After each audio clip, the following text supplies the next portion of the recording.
Welcome to achievers classes. आप सब शायद ये स्लो लेक्चर्स के बारे में जानना चाहते हैं। ओके, बहुत डिटेल में बात करेंगे बेटा इस पे। शुरुआत करना चाहूंगा, ये स्लो लेक्चर के पीछे कॉन्सेप्ट ये बेटा कि हम लोग पढ़ते तो बहुत सारी चीजें हैं, बट हमें कितना उन्हें रिटेन करते हैं। ठीक है, माय नेम इज तपन पांडे। कई लोग आप में से मुझे जानते हैं, जिन लोगों ने नया ज्वाइन किया है उनके लिए मैं आपको बता दूं, मैं आपका फिजिक्स का गाइड रहूंगा।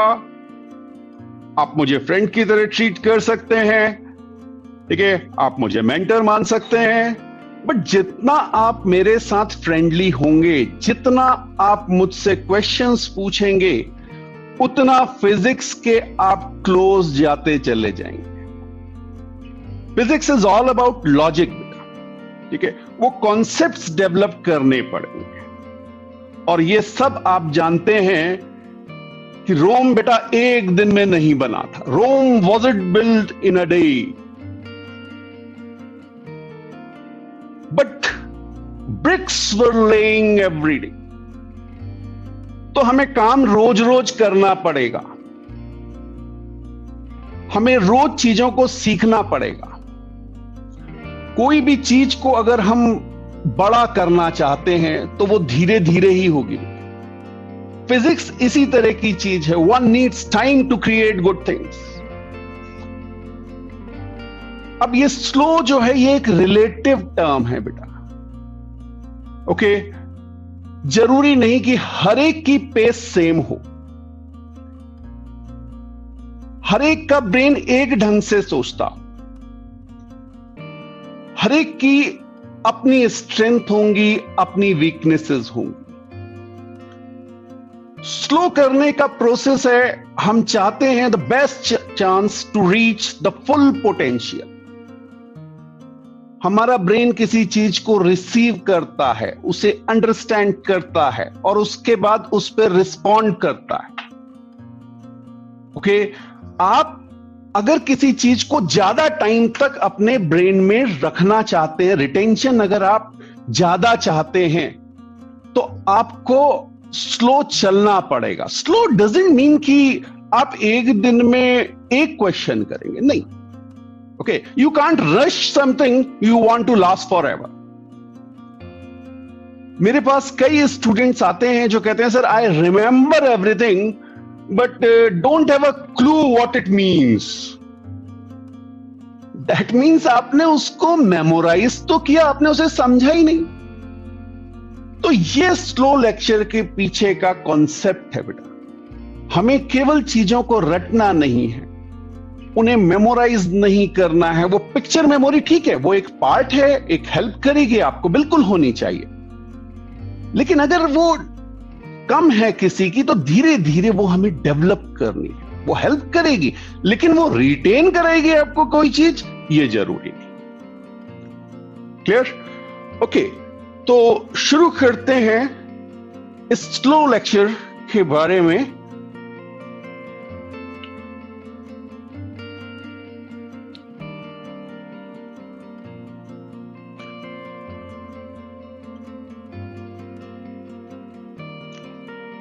Slow lecture series is the belief that it will lead to improved learning, जो मैं अभी आपसे कह रहा था बेटा। ठीक है, जरूरी नहीं है कि हर एक को फास्ट स्पीड में चीजें समझ में आए।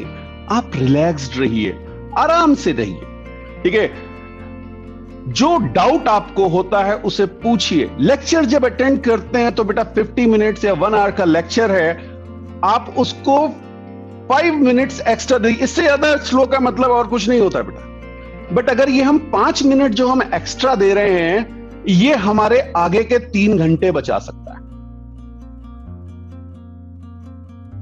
क्लियर? जो क्लास के डिस्कशन है वो मीनिंगफुल हो जाएंगे अगर आप ये स्लोली चीजों को समझना शुरू करेंगे। आपको क्लास में लेक्चर के समय आराम से बैठना है, स्ट्रेस में नहीं रहना, प्रेशर में नहीं रहना।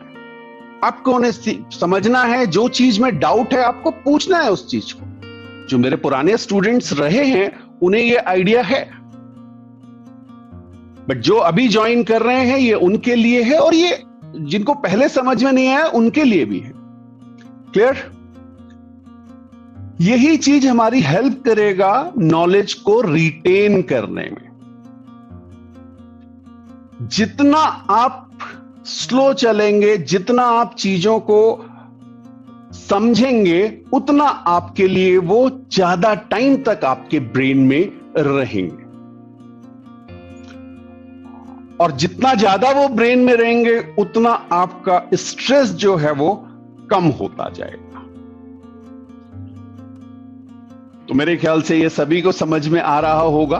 Okay, you can raise your hands, बाद में डिस्कशन ओपन करते हैं। और अब मैं आ गया बेटा, जो हम फिजिक्स क्लास 11th में पढ़ने जाएंगे।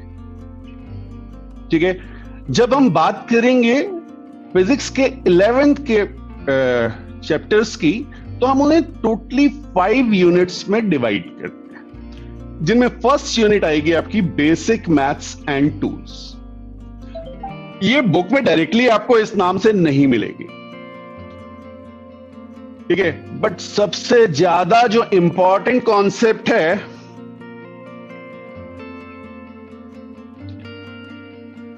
वो यहीं से डेवलप होगा बेटा।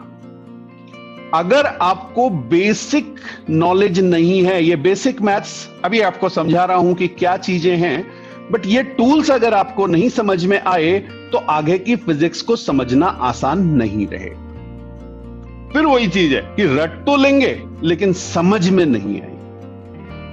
Okay, remember everything but don't have a clue वाली सिचुएशन में फंस जाएंगे। तो जब हम बात करते हैं बेसिक मैथ्स और टूल्स की, तो ये एक बहुत इंपॉर्टेंट चैप्टर हो जाएगा।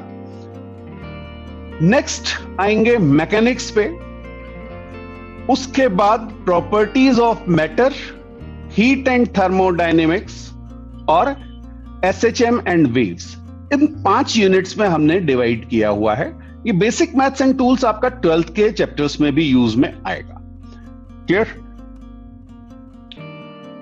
तो अगर मैं बेसिक मैथ्स में चला जाऊं, तो जो हमें शुरुआत से ही जरूरत पड़ेगी बेटा, उसमें बेसिक मैथ्स में जो सबसे इंपॉर्टेंट चीज है आपको सामने दिख रहा होगा।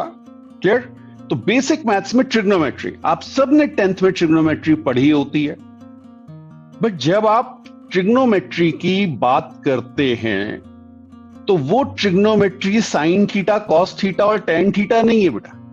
ठीक है, आप में से जो मैथ्स लेंगे वो आगे जाके ट्रिग्नोमेट्री को और पढ़ेंगे।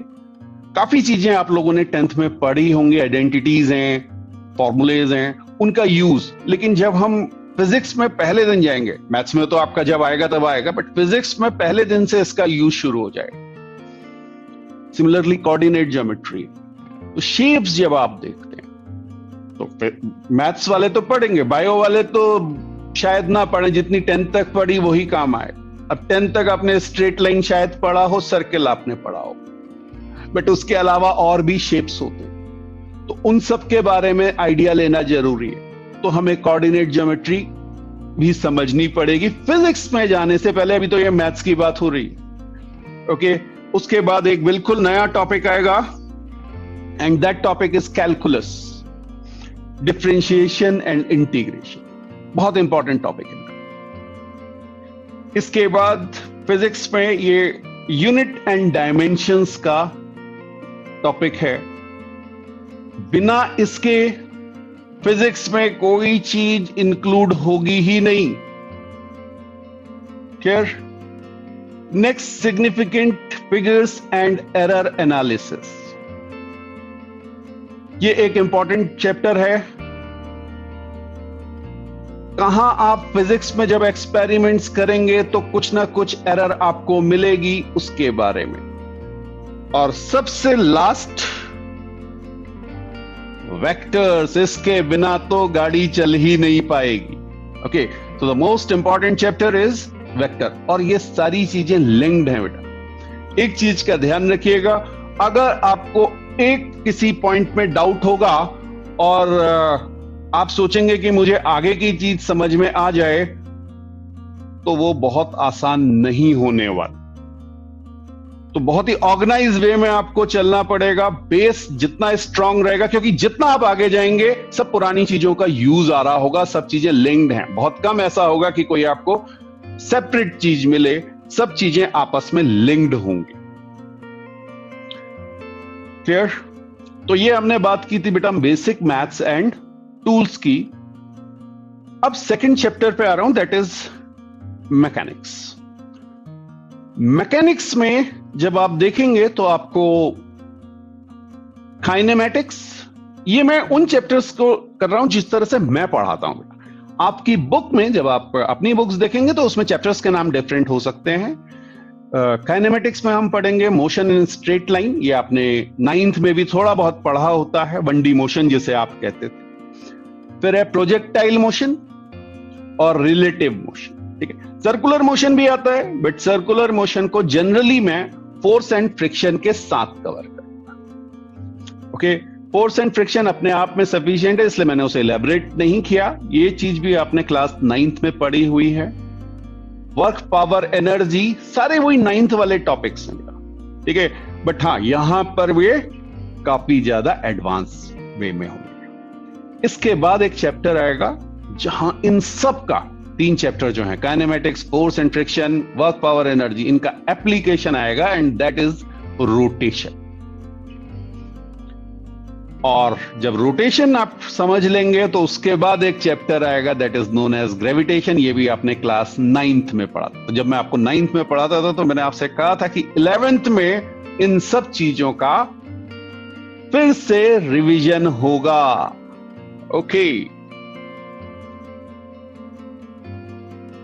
तो ये यूनिट अगर आप एनसीईआरटी के हिसाब से चलेंगे तो आपकी फर्स्ट बुक यहां पर कंप्लीट हो जाएगी। ओके, और इसके बाद आएगा प्रॉपर्टीज ऑफ मैटर, छोटा चैप्टर है। इसमें properties of solids and properties of fluids, इनको स्टडी करेंगे। सेकंड बुक का फर्स्ट चैप्टर एनसीईआरटी के अकॉर्डिंग। कुछ लोग यहां पर या बुक में आप ये कह सकते हैं कि थर्मल एक्सपेंशन वगैरह भी, थर्मल प्रॉपर्टीज को भी इंक्लूड कर लिया जाता है। मैं उसे सेपरेट लूंगा, मैं उसे हीट एंड थर्मोडायनेमिक्स के नाम से लूंगा। तो ये एक छोटा चैप्टर बट इंपॉर्टेंट चैप्टर, बहुत सारे क्वेश्चंस आपको इससे मिलेंगे।